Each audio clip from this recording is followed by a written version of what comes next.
This episode of the Demonic Compendium contains spoilers for the following games. Viewer discretion is advised. Welcome to a starry-eyed new episode of the Demonic Compendium, the show where I discuss the mythology, design, and game history of your favorite Megami Tensei demons. Today's demon is known for requesting a human sacrifice every 52 years, but I was able to convince her to just take you all at the end of this 50-second episode. So unclench those teeth and take one final look at the stars, because today, we're talking about Tzitzimitl.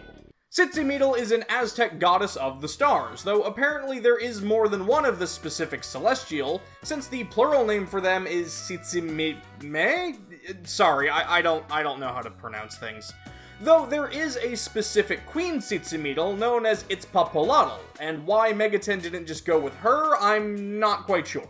These star goddesses were often seen as beings of fertility and protectors of women, particularly during periods when the stars were all out of whack or Mercury was in retrograde or something.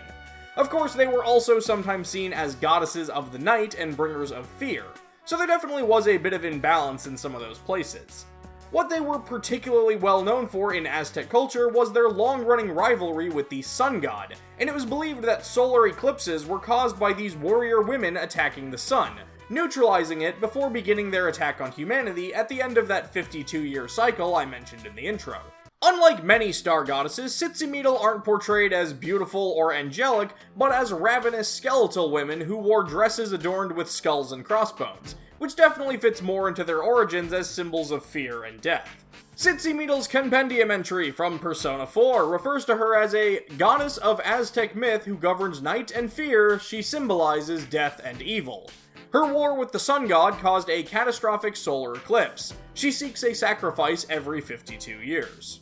Design-wise, Kaneko took some pretty interesting liberties with Tzitzimitl. On one hand, she definitely doesn't look like the skeletal warrior-esque goddess we often see in Aztec depictions, but we definitely see from the galaxy under her dress he incorporated the star theme, and most notably is the hair made of arms coming from the top of her visibly not skeletal head.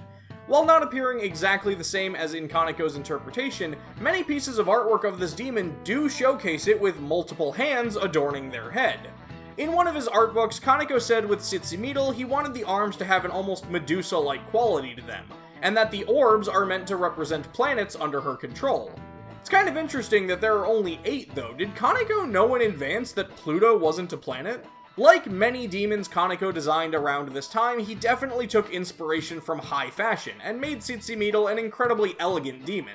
The more I look at her design, the more I'm positive that it's based on something very specific, but after extensive research on my end, I can't definitively tell you what.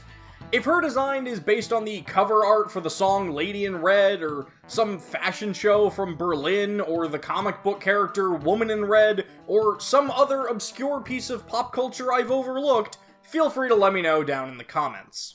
While I do love Kaneko's art, I find it a bit odd that there aren't any skeletal references in this design, especially when it's such an established part of the goddess's backstory. I mean, even La Llorona got skulls on her dress. And there's a Devil Children or Demi-Kids design that actually has even less to do with Tzitzimittl's mythology. It's just like a woman in a purple robe and has some extra bits here and there. Nothing about it, as far as I can tell, seems connected to the source material, but I thought I should mention it. As far as game history goes, Tzitzimitl has only had a couple of smaller roles. I guess you could say she's kept things rather bare bones as far as the franchise is concerned. In the Shin Megami Tensei series, as well as a few spin-offs, she's primarily been seen as a member of the Tyrant race, befitting her status as a powerful goddess.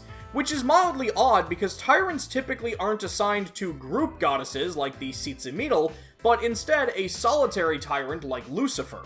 One of Tzitzimittl's first major roles was in the MMO title Shin Megami Tensei Imagine, where she was introduced as a boss battle in one of the Judgment Battle events. She can eventually be acquired via fusion after earning a special plugin. She also appears in Shin Megami Tensei Liberation D2, and can be obtained through gacha summoning or via special multi-fusion at the Church of False Gods by combining Yurlunger, Rangda, and Quetzalcoatl. A slightly modified version of Tzitzimitl appears in the Persona 2 duology as a member of the Devil Arcana, with the one in Eternal Punishment having a different color palette. While not initially having any sort of major role, she was given a small part to play in the PSP version of Persona 2 Innocent Sin. In the climax theater quest, Persona Thief, when chasing after the Devil Summoner, Wayland Haruo, one of the demons blocking the party's path is a Tzitzimitl guarding the stairs. While absent from both Persona 3 and Persona 5, Tzitzimitl has appeared as a powerful member of the Priestess Arcana in Persona 4, as well as both Persona Q titles, Shadow of the Labyrinth and New Cinema Labyrinth.